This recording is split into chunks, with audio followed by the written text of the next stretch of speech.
sacolinha? Deixa eu anotar, não, tá escrito aqui não. Então, fala que nós estamos estudando.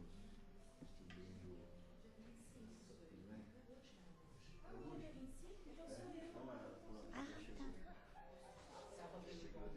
Salva pelo gol. Não, tá chato. Salva pelo gol. Salva pelo gol. Teu santo é forte, hein?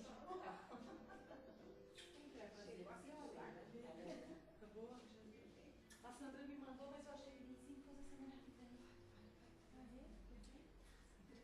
Fala da sacolinha De Natal. de Natal e da rifa que está sendo. Tá bom.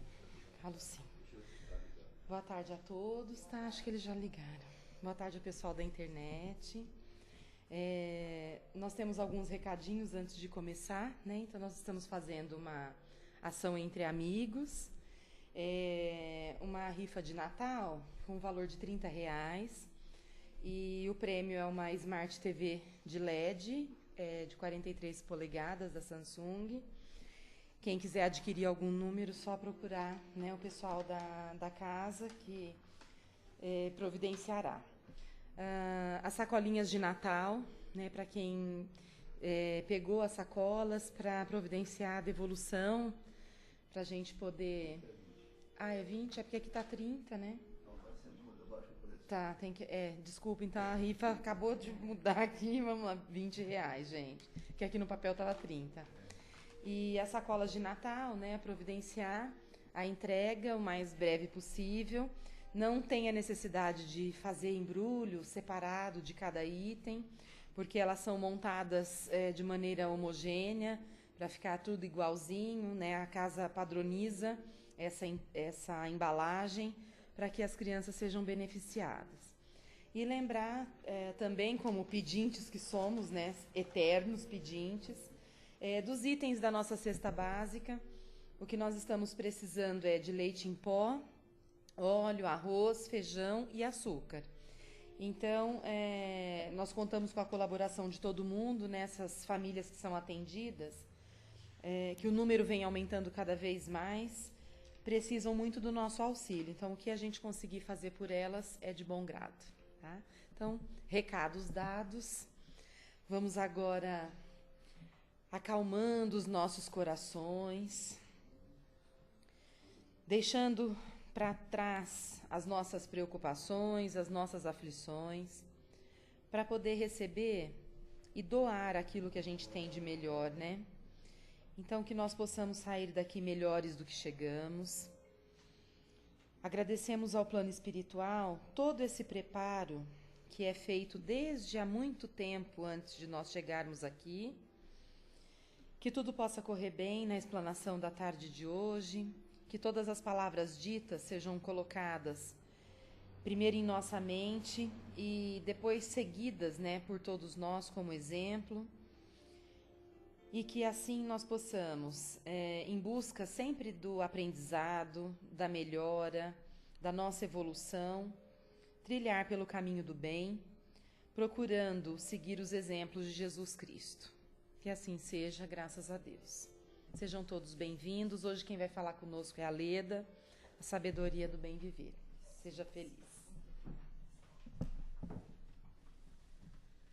Boa tarde a todos, queridos. É sempre uma alegria muito grande esse nosso encontro. A gente fala que aqui é a Casa do Caminho, né? A gente faz um evangelho no lar, né? Conversa para falar das lições do Evangelho de Jesus. E o texto da tarde é um texto maravilhoso, né? Como a Renata falou, sabedoria do bem viver. Olha só, é o pulo do gato, né? Que todos nós precisamos. Não fala de receita, fala de sabedoria. Nós precisamos ser inteligentes.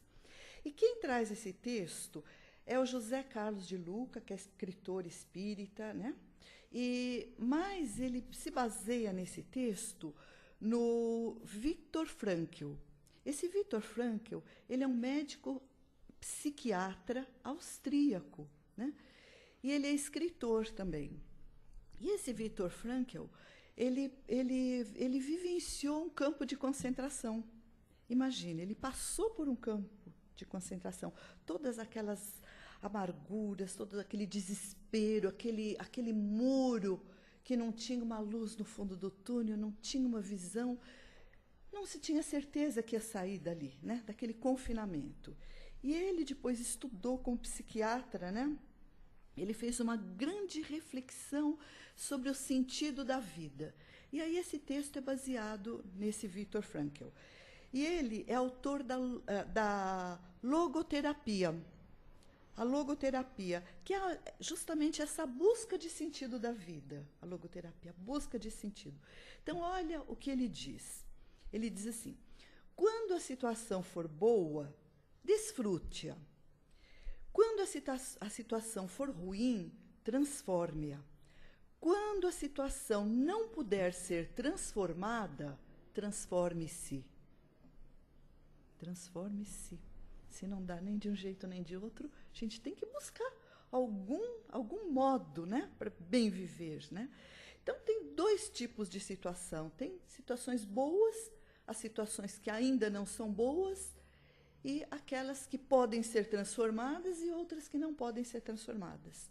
E nós, que estamos sempre abertos, em crescimento, podendo sempre nos transformar, sempre tendo uma oportunidade de transformação. Então, a gente começa lembrando sempre do espírito Joana de Ângeles. Ai, como eu gosto dela. A nossa psicóloga espiritual, Joana de Ângeles. A Joana diz o seguinte, que o maior desafio da nossa vida é a busca da felicidade, não é? Todo mundo quer ser feliz. Todo mundo. É o sentido existencial nosso, o grande sentido da nossa estada aqui. E esse a Joana diz o seguinte, que o amadurecimento psicológico é muito importante, porque se nós somos crianças espirituais, é muito difícil. A gente vai buscar o sentido aqui, ali e lá e não acha em lugar nenhum, né? Então, ela fala desse amadurecimento e a visão correta e otimista da existência, da vida. É muito importante. Visão correta e otimista da vida. Conversando com uma conhecida, né, que deixou de ser espírita, porque ela disse que ela ia ouvir palestra, e ela dizia, o espiritismo fala que tudo que acontece é culpa do passado, e que a gente tem que aceitar. Eu falei, mas espera aí, acho que você entendeu mal, ou foi maldito, porque não é assim. Porque o sentido da vida, né, não é sofrer, muito ao contrário, o Espiritismo fala que é transformar. O Espiritismo vai além, ele fala que a nossa lei hoje, a nossa lei não é mais aquela lei de talião, olho por olho, dente por dente, já mudou muito, é a lei do amor, da misericórdia. Então, é da transformação, do amadurecimento emocional e espiritual. Então, aquilo que eu fiz de uma forma não tão bem feita no passado, hoje eu estou aqui para refazer de uma forma diferente, não para vivenciar a mesma experiência, porque a misericórdia de Deus é tão grande. Se não deu certo de um jeito, por que eu vou fazer da mesma forma? Não, a gente tem uma situação diferente, um teste diferenciado, para que a gente possa crescer e amadurecer. E a lição desse psiquiatra da tarde de hoje é justamente isso, é buscar essa sabedoria do bem viver. Buscar aonde? Aonde que eu busco isso? Né? Aceitando, sendo acomodado. Não, eu tenho que passar? Não, de forma alguma. Buscando melhorar, buscando a transformação, uma solução para aquilo que, por enquanto, não está bem. Né?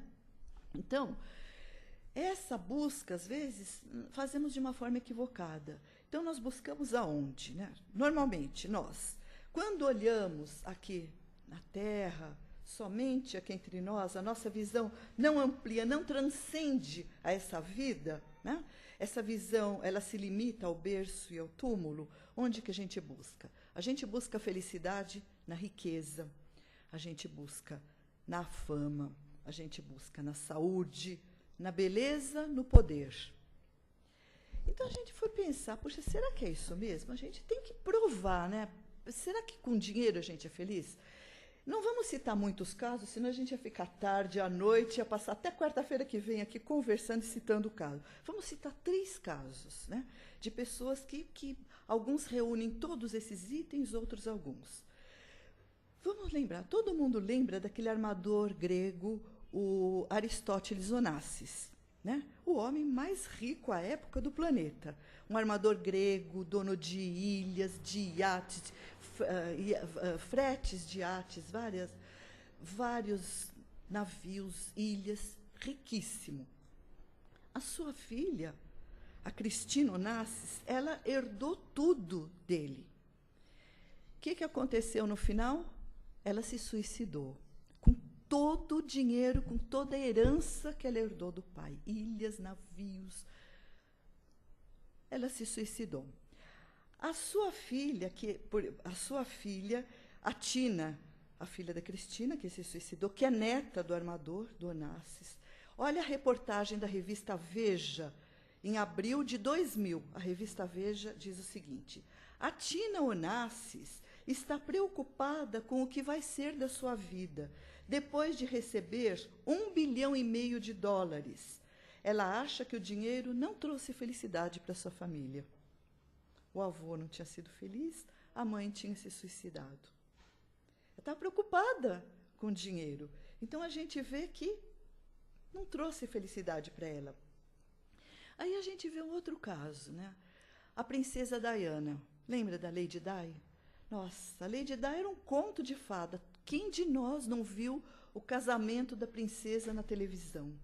Aquela carruagem, o príncipe encantado, né? Que depois desencantou, né? Que virou sapo, né? Acho que faltou um beijinho para, né? Virou sapo, foi ao contrário. A Lady Di, vamos retomar os requisitos. Riqueza, tinha. Beleza, tinha. Saúde, fama, ela era conhecida no mundo todo, as portas abertas, onde que ela entrasse. Poder. Então, ela tinha tudo. Tudo isso reunido numa só pessoa.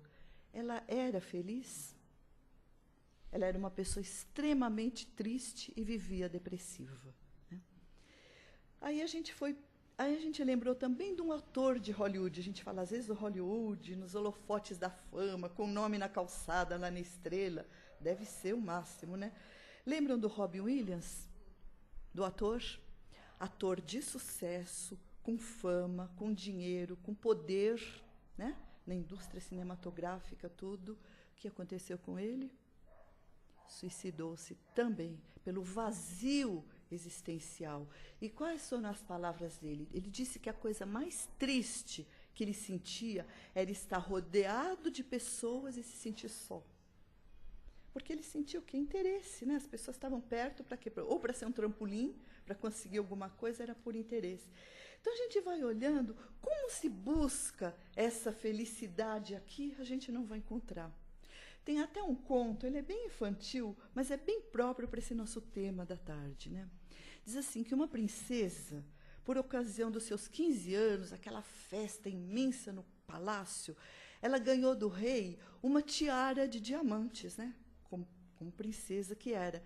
Ganhou essa tiara e ficou encantada. E não tirava mais essa tiara para nada, a não ser para tomar um banho, e vivia vestida com essa tiara linda, resplandecente, que era essa tiara de diamante. E isso era o poder, porque ela era princesa, né? Era a riqueza, o poder que tinha essa tiara. E um belo dia ela sai para cavalgar e perde essa tiara. E a princesa entrou numa depressão profunda. Ela não achava, não encontrava esse colar. Procurou nos seus pertences, procurou por todo o palácio, por toda a extensão dos jardins, em todo, não achava. Então o rei colocou um anúncio que ia receber uma grande fortuna aquele que encontrasse, né, a tiara de diamantes da princesa. Então, por conta desse prêmio que seria dado, todos começaram a procurar. E tinha um rapaz simples que estava muito precisando de dinheiro.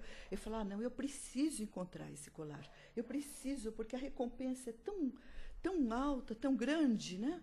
E eu estou precisando desse dinheiro para sustentar meus pais, enfim, eu vou olhar. Olhou, saiu a cavalgar, fez de novo o caminho que a princesa percorria, pediu licença para o rei para andar nas terras reais, olhou para o chão, abriu um mato, capim, até que ele, exausto, não aguentava mais, ele sentou embaixo de uma árvore. Aí chegou um ancião para ele e falou, o que você faz? Ele falou, nossa, eu estou precisando muito de dinheiro, porque os meus pais estão doentes, precisam de tratamento. Tal. Eu estou procurando ver se eu consigo achar o colar, tiara da princesa, que ela perdeu, a tiara da princesa perdido, né, para que eu possa receber essa recompensa. Mas eu já olhei por tudo, abri esses matos, não consigo encontrar. Aí o ancião falou para ele, por que você não olha para cima?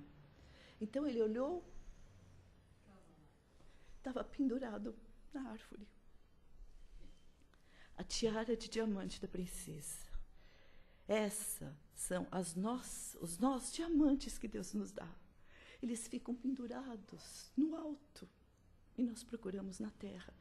Então, as benesses que nós temos de Deus no nosso dia a dia, as bênçãos que Ele nos dá, que nós não enxergamos porque nós estamos procurando aqui. Nós queremos aqui na terra.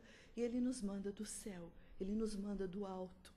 Através da maneira que nós temos condição de receber, desses mensageiros que nos abastecem de bênçãos. E que quantas vezes nem gratidão nós temos, porque nem reconhecemos as bênçãos que recebemos. Então, a sabedoria de bem viver está quando a gente aprende a olhar para o céu, aprende a ter gratidão, ter confiança em Deus, saber que Ele está ao nosso lado. Nós é que precisamos estar com Ele, porque Ele está conosco. Essa é a nossa sabedoria. Então, não adianta buscar a felicidade em coisas. Tudo isso que nós falamos fazem parte o que nós podemos, do que nós elencamos, levar daqui. A riqueza parte conosco para a eternidade? Não. A fama fica um tempo e depois passa. Houve no passado, fulano ficou. A saúde também, enquanto nós estamos aqui. A beleza, alguém já viu um corpo em decomposição? O físico, de beleza não tem nada. E o poder? Passando para a espiritualidade, o poder que nós temos é outro, é muito diferente desse daqui. Sabe com quem você está falando? Né? Quando você enche o sabe com quem você está falando? Né?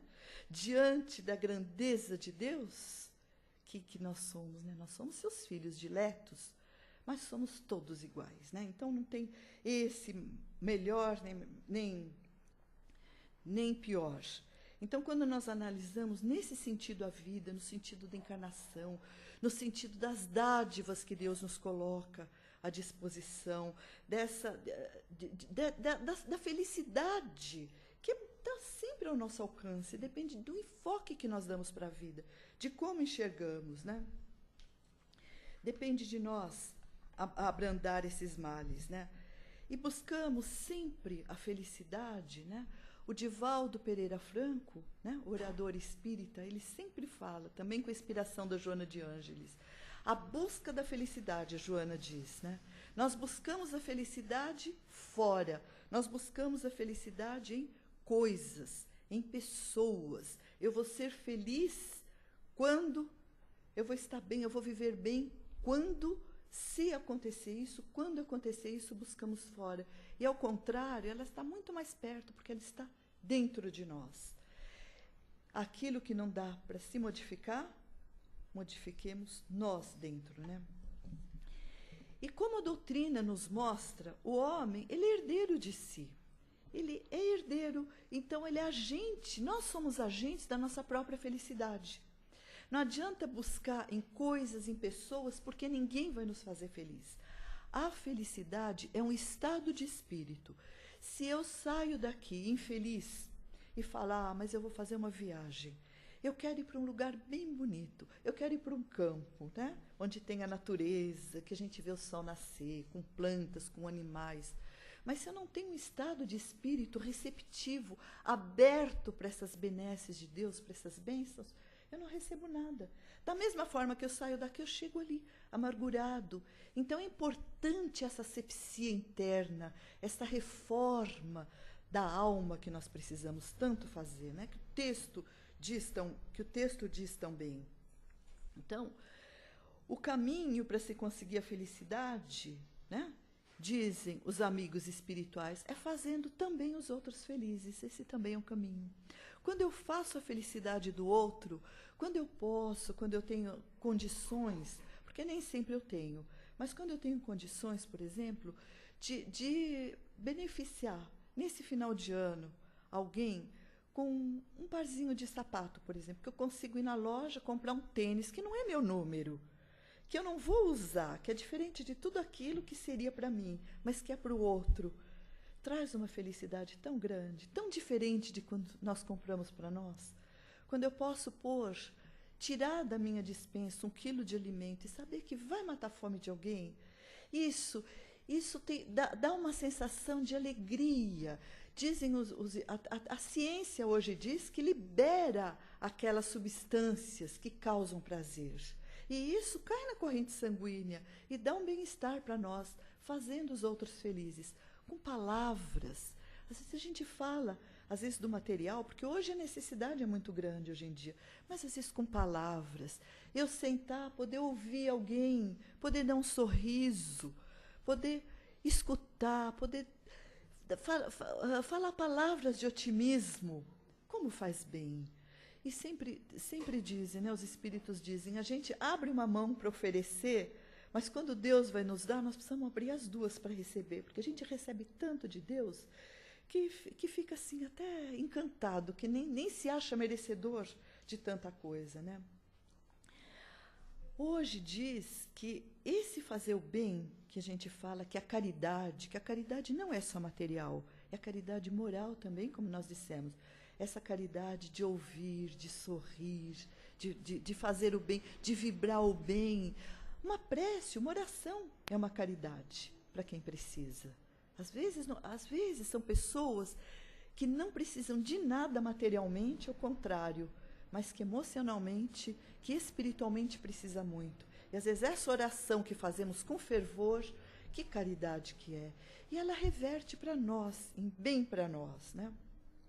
E hoje já se fala que o amor, que em movimento é a caridade, ele sai das religiões. Ele não é mais teológico, o amor. O amor passa para a ciência, porque ele faz tão bem para nós, ele nos dá saúde, essa alegria de viver, essas substâncias boas que entram na nossa corrente sanguínea, que nos dão essa alegria. Então já passa, hoje a ciência fala, testes que se fazem, né? Experimentos com oração, e não são teólogos não, são cientistas mesmo, médicos ateus até, que fazem de pacientes que recebem a oração, de pacientes que têm fé, a diferença que é daquele que não crê em nada. A ciência hoje comprovando a fé, a caridade, né? Então, passa. E a ciência também, psicologia, ela nos fala do que nos trunca essa sabedoria do bem viver, né? A psicologia nos fala da ansiedade. Como a ansiedade nos faz mal. O que é? Se nós formos traduzir em palavras, a ansiedade, muitas vezes, em muitos casos, ela é falta de confiança. Porque a ansiedade é aquela preocupação exacerbada de algo ruim, nunca é bom, de algo ruim que pode vir a acontecer. E a psicologia diz, e quantas vezes não acontece?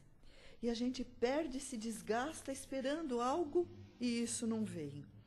E essas ocorrências menos felizes, elas vão nesse crescente de aflições em aflições e muitas vezes chegam até a depressão, né? As pessoas se deprimem, por quê? Porque ficam ansioso com o horário, ansioso com o final do ano que está chegando. Nossa, mas esse ano passou muito rápido, eu tinha que fazer tantas coisas, não consegui. Então, sem ver soluções, só ver problemas, nós não podemos mudar o tempo. Estamos em 25 de outubro. o ano já quase se foi. Isso a gente não pode mudar. Então, nós temos que mudar. O que falta fazer? Não deu para fazer tudo? Vamos elencar o que dá. O que dá para eu fazer ainda esse ano? O que não der, eu transfiro para o próximo. Então, vai ser o que é possível. Assim a psicologia nos ensina. Transformar o que na nossa mente, às vezes, é um muro, a gente tem que derrubar esse muro e fazer uma ponte. Essa ponte de fé e de otimismo que vai acontecer. Porque quando eu faço essa ponte de fé, de otimismo, eu já me conecto com a espiritualidade, com esses amigos, e já começo a abrir os caminhos para que realmente isso aconteça de uma forma efetiva, né? Então, a própria psicologia também fala, assim como a ansiedade, porque a ansiedade, ela vai de um grau pequeno até um grau extremamente elevado. Quando está se falando nesse sentido prejudicial, é um grau elevado, porque em pequeno grau, ela é até importante para nós. Claro que ficamos ansiosos com as coisas do dia a dia, o que eu preciso fazer, tudo, mas não que isso possa extrapolar e ser uma coisa grande que prejudique a minha saúde. Então, sempre falando sempre do equilíbrio que nós precisamos para a nossa vida, para a coerência da nossa vida, do nosso bem-estar. A psicologia também nos fala do apego, o apego excessivo. Quando eu me apego muito a coisas ou pessoas, eu não consigo viver bem. Esse bem viver foge das minhas mãos. Por quê? Porque eu estou apegada a coisas. É minha casa, é meu carro, é meu. É minha filha, é meu marido, é meu filho, é meu. E a gente fica nesse meu e a gente quer transformar isso que é meu e às vezes não consegue. Então, isso a psicologia fala do apego. O que a doutrina fala? A doutrina nos mostra nessa nossa viagem, essa viagem sim que todos nós faremos, daqui para a nossa verdadeira morada, né? Nessa viagem, o que de meu que eu vou levar? Tudo de meu que eu deixar. O que de meu que eu vou deixar? Eu vou deixar o carinho que eu dei, as palavras de amor, o consolo, as lágrimas que eu sequei. Tudo isso eu vou deixar, tudo isso eu levo comigo. Agora, o carro que eu comprei, o celular que eu tive, nem se colocar dentro do caixão ele não vai. Ele tem, sabe, essa alfândega, ela é muito criteriosa, não passa nada. Então, apego, para que a gente possa viver mais leve, nos libertar dessas amarras. Esse fabuloso psiquiatra fala, o Viktor Frankl, que sejamos mais leves, dá esse outro enfoque à vida, o enfoque que a vida realmente tem, né? Precisamos nos libertar. Porque, se nós formos analisar, a vida é feita de ciclos. O que é muito importante para mim no momento da vida, num próximo momento deixa de ser. Tanto material quanto emocional. Deixa de ser tão importante. Como a própria vida, como as próprias etapas da vida. A infância tem umas necessidades. A juventude tem outras. E a maturidade, outras ainda diferentes. A melhor idade, né? Que se brinca, a melhor idade. Eu não sei quem inventou isso, que é a maior mentira. Sim, mas é a maior mentira. Outras necessidades. Então, são ciclos. Então, o que o Frankl, né? O que o Dr. Frankl diz, Dr. Viktor Frankl? Ele fala assim, feche um ciclo para começar outro. A gente sempre brinca. Quando a escola era assim, né, Maria Helena? Quando terminava o ano, que a gente passava, encerrava, entregava as notas, a gente falava, vamos apagar a luz e fechar a porta. Isso era chavão em final de ano em escola. Vamos apagar a luz e fechar a porta. Por quê? Porque encerrou aquele ano letivo. A gente, dali um mês de férias, começaria outro novo. Não é assim? Não é assim que acontece ainda? Então, os ciclos da vida são assim. A gente apaga a luz e fecha a porta para abrir um ciclo novo. Imagina ficar patinando no mesmo ciclo. É impossível, não pode. Então, a gente tem que estar aberto, Mude-se. Lembra do Dr. Frankl? Não pode mudar, não podemos mudar a vida, não podemos voltar a janeiro, nós gostaríamos que fosse janeiro de 2017. Acertei. De 2017, não podemos voltar. Então, nós vamos mudar. O que resta ainda para fazer é o que nós vamos fazer. Então, Emmanuel fala que a gente tem que ter tranquilidade, deixar essas amarras que nos tornam pesados, procurar entender aqueles companheiros que nós não conseguimos modificar, aquelas situações, nós nos modificamos. Como? Mudando o outro? Não. Eu tendo um enfoque diferente sobre o outro, o entendimento diferente, uma compreensão, tratando o outro de uma forma diferente. É essa mudança. Esse é o pulo do gato que ele propõe. E olha que ele tem know-how para falar isso para a gente, hein? Porque uma experiência, uma vivência num campo de concentração, como diz o outro, não é mole não, né? Não é fácil. Não é fácil nenhum. Não é fácil de jeito nenhum. Então, essas grandes mudanças, as maiores mudanças são dentro. Porque nós mudamos o nosso enfoque. Vemos a vida, vemos as pessoas de uma forma diferente, né? Isso a doutrina nos mostra, né? Essas mudanças. E Emmanuel vem muito nos dizer também, quando nós não mudamos, né? Ele fala, se a gente não consegue mudar o outro, mude-se, né?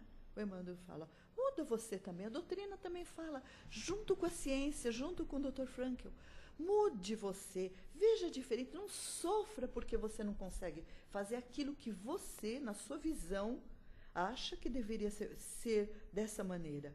Mude você. E isso é uma questão, numa palavrinha curta, de educação.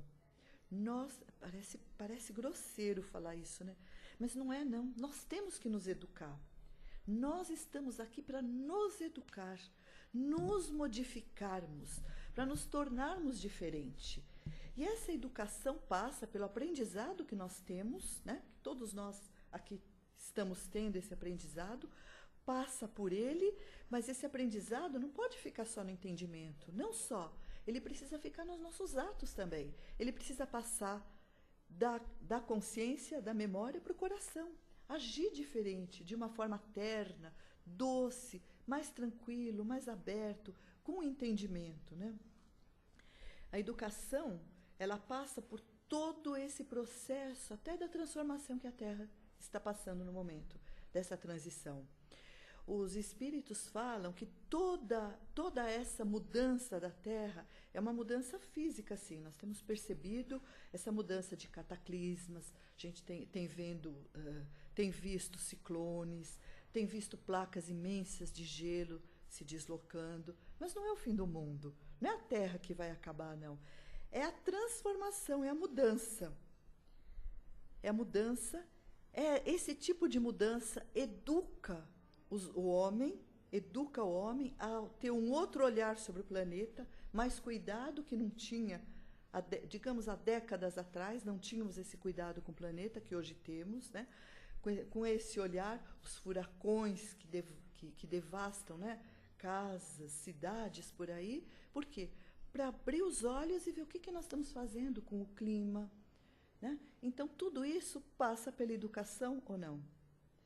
A educação num sentido global. Então, essa transformação do planeta passa pela educação de cada um de nós, pela educação do homem.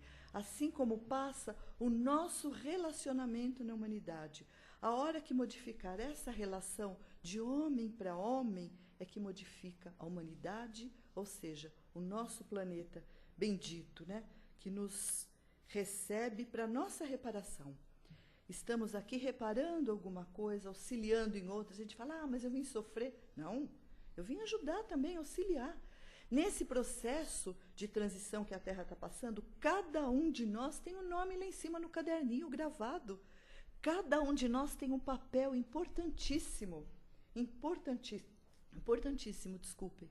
A gente sempre fala que se nós ainda não podemos ser um holofote, aquele vagalume ainda ilumina as noites. Se cada um de nós for um vagalume na noite do planeta, a gente faz a diferença, né? Então, é isso que nos espera. É essa sabedoria dessa conquista que é pessoal. Eu não vou conquistar através do outro, eu não vou conquistar através de coisas, eu vou conquistar eu, dentro. É uma conquista pessoal e intransferível, ninguém conquista por mim. Então, essa sabedoria que o Dr. Frankl nos propõe, Jesus já propunha para nós. O que Jesus falava? Quem faz o estudo do Evangelho, a leitura do Evangelho, está lá no Evangelho de Jesus. Buscai e achareis. Nós não vimos em lugar nenhum Jesus falar, senta e espera. Buscai. Então, ele nos propõe o caminhar, ele nos propõe o crescimento, ele nos propõe o amadurecimento, o fortalecimento espiritual, porque quanto mais nós buscamos, mais nos fortalecemos. Então, a gente mesclando a religião, mesclando a doutrina e mesclando a ciência, a gente vê como é fácil. É fácil, né? A gente fala, é fácil falar? Não. A simplicidade diz que as coisas simples são as melhores. Quando a gente torna a vida mais simples, como diz o Dr. Frankl, com menos necessidades, ela fica muito mais leve, muito mais suave no caminhar, ajudando nós, espíritas, com boas leituras, né? Ao invés de pegar o noticiário da noite, que nos bombardeia com notícias ruins, que nos enche a cabeça, que nos intoxica, fazer uma boa leitura, um livrinho de preces, né? Uma oração antes de deitar, para poder ter esses encontros que nós precisamos durante o sono físico com os bons espíritos, para poder acordar renovado, acordar com essa disposição que nós precisamos tanto, que isso sim é a sabedoria do bem viver, enquanto estamos aqui, viver da melhor maneira possível. Que Jesus nos abençoe e a nossa Mãe Maria nos cubra com seu manto de amor. Nada, minha querida. Bom, gente, mesmo adiantadinho um pouquinho da hora, mas se alguém tiver alguma colocação, alguma pergunta, dá para falar rapidinho. Boa tarde. Oi, querido, boa tarde. Você estava falando da Joana de Ângeles e hoje de manhã eu estava vendo no portal Espírita uma mensagem que está relacionada com o que você disse. Às vezes também nós nos sentimos até responsáveis por não conseguir ajudar o próximo a atingir seus objetivos, e às vezes causa até um sentimento de frustração, de pensar, pô, eu estou bem, né, o meu colega está mal, e às vezes você faz de tudo para poder ajudar a pessoa, só que a pessoa não quer se ajudar. Eu vou até achar aqui a passagem que falava, ela diz assim, Joana de Ângeles: ama sempre, mas não te permita relacionamentos conflituosos sob a justificativa de que tens a missão de salvar o outro, porque ninguém é capaz de tornar feliz aquele que a si mesmo se recusa a alegria de ser pleno. Olha. Né? E às vezes a gente precisa saber medir até que ponto a gente pode ajudar o outro. Exatamente. Você não pode fazer por ele. Muito obrigada, viu? Que ótima colaboração. Você não pode fazer por ele, né? Tem o livre-arbítrio de cada um. Não só não pode fazer por ele, nem fazer com que ele faça força, a revelia, porque não faz sentido, né? Não adianta. Muito obrigada da colaboração, viu? Excelente. Olha aí, uma leitura boa dessa, em vez de ouvir um noticiário, né? Olha que maravilha, que estímulo, que ânimo. Parabéns. Parabéns mesmo, né? Poxa vida, é tão bom escutar isso, né? Sim, é. Então, o fato é o seguinte, né? Você colocou bem. A mudança tem que vir da pessoa. Não existe nenhum decreto que vai mudar ninguém. Às vezes o homem, alguns, né? Que ainda não entenderam o Criador, ou não querem entender o Criador, eles fazem o papel do Criador, querem fazer, né? Você não pode decretar que ninguém seja feliz, você não pode decretar que ninguém seja fraterno, você não pode decretar coisa nenhuma. Quem tem que mudar somos nós. A doutrina espírita, ela é maravilhosa por isso, e é difícil, né? Por isso que muitos se recusam a que você colocou no início aí, de uma conhecida que resolveu, achou que não seria, né? Que não seria esse o caminho. Mas esse é o caminho. E é difícil. Mas tem que persistir, né? Temos com que certeza. Aquela barreira que você colocou, né? Nós devemos tirar. Transformar, fazer uma difícil. ponte. É difícil, né? Cada dia nós temos que nos... É difícil, mas cada vez fica mais fácil. Cada vez fica mais fácil. Vamos lembrar sempre de Santo Agostinho, né? Que é um grande exemplo. Um dia de cada vez.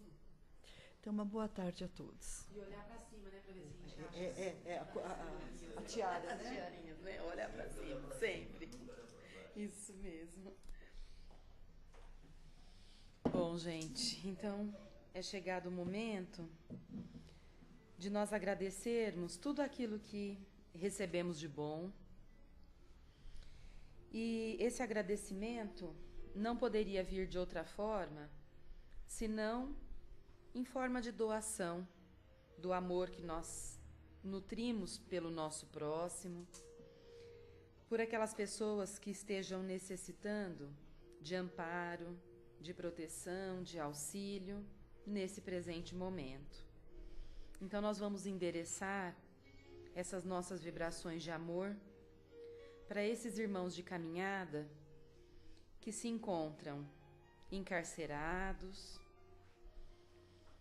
ou em leitos de dor, quer nos hospitais ou em suas próprias residências, nas casas de repouso, que essas pessoas sejam amparadas e protegidas. Vamos lembrar também daqueles irmãos nossos que nessa encarnação passam pela difícil prova de não terem um lar para morar. Mesmo aqueles que já tiveram, esses lares foram tirados deles de uma maneira ou de outra. Então que eles tenham força para seguir a caminhada, que acreditem que tudo é passageiro e que sempre tenham uma mão amiga para estender um pedaço de pão, um agasalho e um ombro amigo. Vamos vibrar pelos nossos familiares, por aqueles que estão conosco nos nossos ambientes de trabalho, pelos irmãos de caminhada que nós não conhecemos, mas que sabemos que precisam de auxílio. E sendo assim, nós agradecemos mais uma vez a oportunidade bendita de estarmos aqui reunidos para ouvir e aprender todos os ensinamentos que Jesus nos deixou. Que todos nós possamos ir em paz e que tenhamos uma excelente semana. Graças a Deus, que assim seja.